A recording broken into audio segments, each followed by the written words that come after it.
So we have another thing other than the S to represent the spontaneous process or non-spontaneous process. This is a thermodynamic function called the free energy, which is represented by G, and we know that G is equal to H minus Ts, where G is the free energy, H is the enthalpy, T is the temperature in Kelvin, and S is entropy. So we can say that delta G is equal to delta H minus T delta S.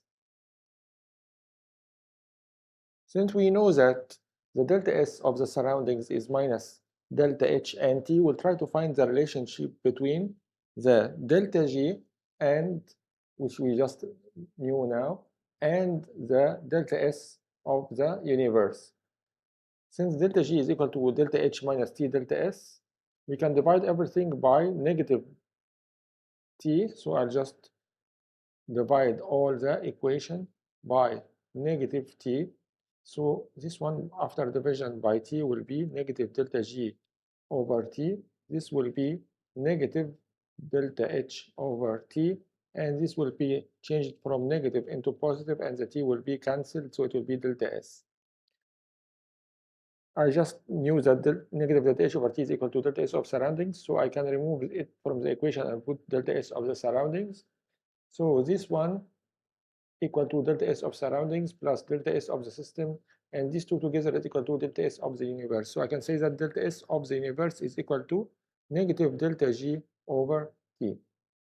And this is a very important equation because this equation is going to prove to me that the process, any process which is carried at a constant temperature and pressure is going to be spontaneous and happen by itself without interference only if delta G is negative. So a process at constant T and P is spontaneous in the direction in which the free energy decreases. But if the delta G increases, means that the reaction in this direction will not be spontaneous, the opposite will be spontaneous. And negative delta G means positive S of the universe. Since according to the equation, whenever only the delta G is negative, in this case only the delta S of the universe is going to be increasing, so the reaction will be spontaneous. This reaction actually is very important. Why it's very important? Because it will tell us that we have two functions that can be used to predict the reaction is and the process is spontaneous or no. The entropy of the universe, and the entropy applies to all processes, and the free energy. So I have S and I have G, which can be, the S can be used for all processes. This is the entropy of the universe.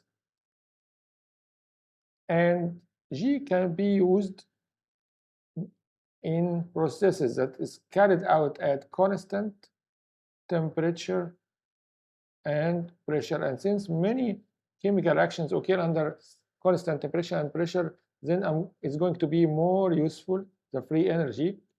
And let's use the free energy equation to predict how the reaction can be spontaneous. For example, the melting of ice.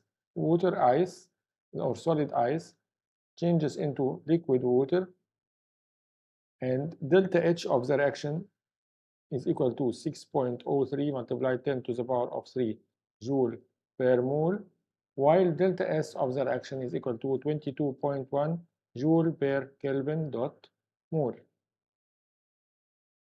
The results of calculation of delta S of the universe and delta G at minus 10 degrees and 0 degrees and 10 degrees can be found out.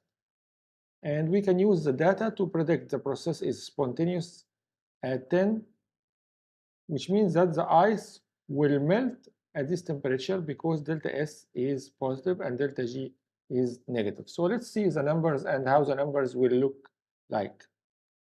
For this reaction, at temperature equal to minus 10 degrees centigrade, which is equal to 263 Kelvin, the delta H is equal to 6.03 10 to the power of 3, and delta S is equal to 22.1 joule per Kelvin per mole. And let's calculate the delta S of the surroundings will be equal to negative delta H over T. So I can just change conversion into Kelvin and find the delta S of the surroundings. It will be equal to negative 22.9. And I will find out that the delta S of universe equal to delta S of the system plus delta S of the surroundings. And that will be equivalent to negative 0.8. And if we multiply the temperature by the delta S, I will find the value equal to 5.81 multiplied 10 to the power of 3. And if I found delta G by subtracting delta H minus T of the delta S of the system, it will be positive 2.2 multiplied 10 to the power of 2. So it's a positive delta G. If I repeated all these equations, here the temperature was minus 10. If the temperature is at 0 and 10 degrees centigrade, let me see what will happen. When I do the calculations the same way, I will find that in the second one, the value of the delta G, here we have calculated, the value of the delta G will be equal to 0, and this is at equilibrium, and the value of delta G here will be equal to negative 2.2 multiplied to 10 to the power of 2. So this means that the liquid ice at this temperature minus 10 will not melt. The reaction is not going to happen. Why the reaction is not going to happen? Because delta G will be positive value, and it will happen only at 10 degrees centigrade. It will start to melt because it's a negative value here, and this 0 degrees there is equilibrium. So the data will predict that the process at 10 degrees is spontaneous because the delta S of the universe we found out is equal to negative value, so it is decreasing, but the delta G is negative. And the opposite is true. The water will freeze spontaneously. The water will freeze spontaneously at negative 10 because the delta G will be positive. So we can find out that we have 4 cases for the change of delta S and delta H.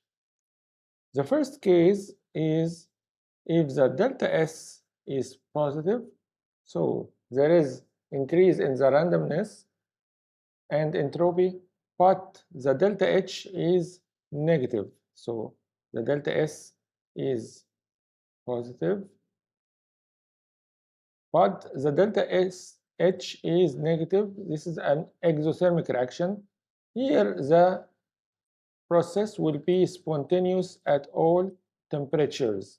Whatever temperature there is, the process is going to happen in this case. The second case, if the delta S is positive and the delta H is positive, in this case, the reaction will be spontaneous only if the temperature is high. The third case is if delta S is negative and delta H is negative. In this case, the reaction will be spontaneous only at low temperature. The fourth case is delta S is negative and delta H is positive, and in this case, the reaction is the process is never spontaneous at any temperature. So the reaction will be spontaneous only in these cases. All temperatures, if delta S is positive and delta H is negative. At high temperature, if delta S is positive and delta H is positive. at low temperature if delta S is negative and delta H is negative. This one, you can make some calculations to find how this happened. Now, question is asking, at what temperature is the following process spontaneous at 1 atmospheric pressure? So I have bromine liquid changing into bromine gas at 1 atmospheric pressure. The delta H is equal to 31.0 kilojoule per mole, so it's a positive value, and delta S is equal to 93.0 joule per Kelvin per mole. And what's the normal boiling point of the liquid bromine? So let's look at the vaporization process of changing liquid into gas bromine. The process will be spontaneous only when the delta G is negative value. The delta S, which is positive, favors the vaporization. Why? Because I'm changing from liquid into gas, the randomness increases, and it is increase in the entropy, while the delta H favors the positive process. So it favors the opposite process, which is exothermic process. So I have two opposite tendencies. They will balance at the boiling point of liquid. At this temperature, there is equilibrium between the PR2 liquid and PR2 gas at the boiling point, and both of them existing. Do you remember the heating curve? At this temperature only, there is, at the boiling point, there is balance between the two. So the liquid and the gas exist at the boiling point. So let's have a look at a temperature at a certain temperature from the equation, and any temperature above this temperature, there will be a tendency to the right, and another temperature, a tendency to the left. So if we said that delta G is equal to delta H minus T delta S, and we want delta G to be 0 because we need to know what is the point that you can go right and left at. So there is point G, delta G is equal to 0, there is equilibrium, there is delta G which is negative, and at this value there is tendency for the reaction to be spontaneous, and at certain temperature the delta G is positive, and at this temperature the reaction does not tend to be spontaneous and will not happen. So let's see what is the temperature at which delta G is equal to 0, equal to delta H minus T delta S. It's all at constant temperatures. So I will say, put the delta H on the other side. I'll say delta H is equal to T delta S.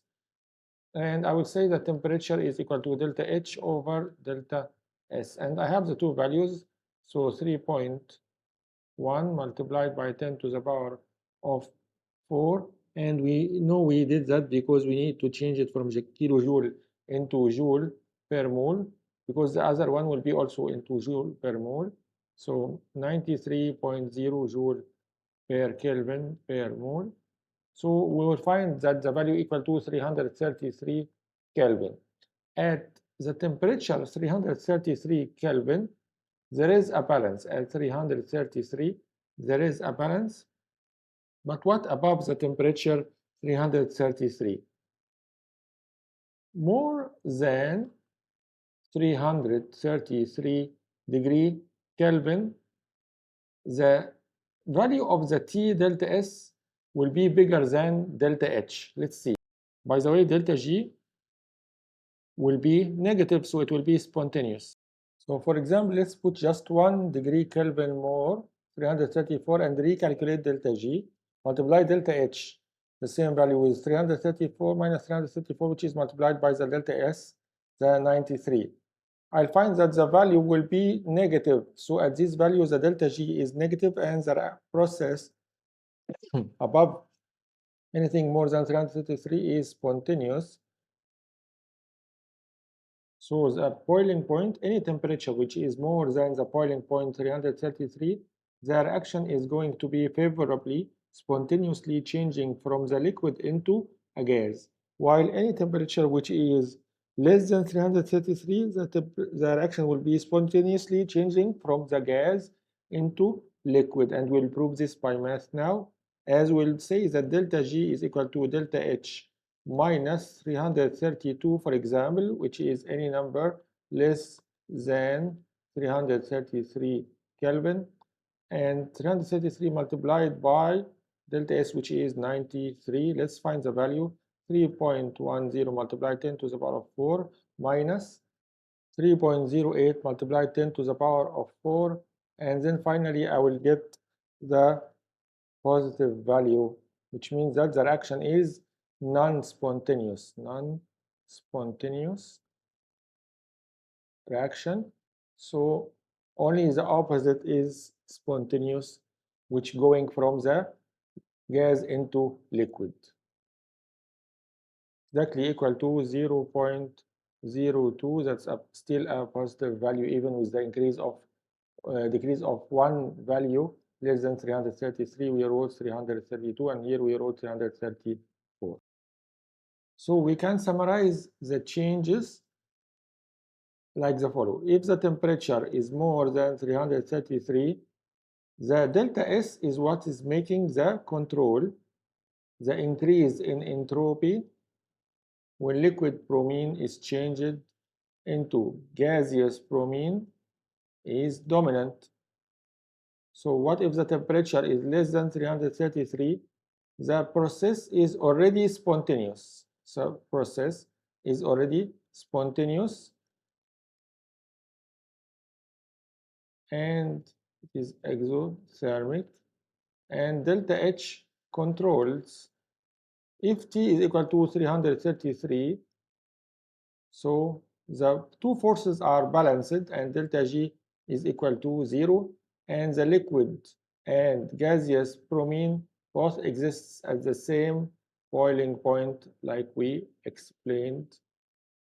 This is the point at which both of them, gas and liquid, exist at the same time.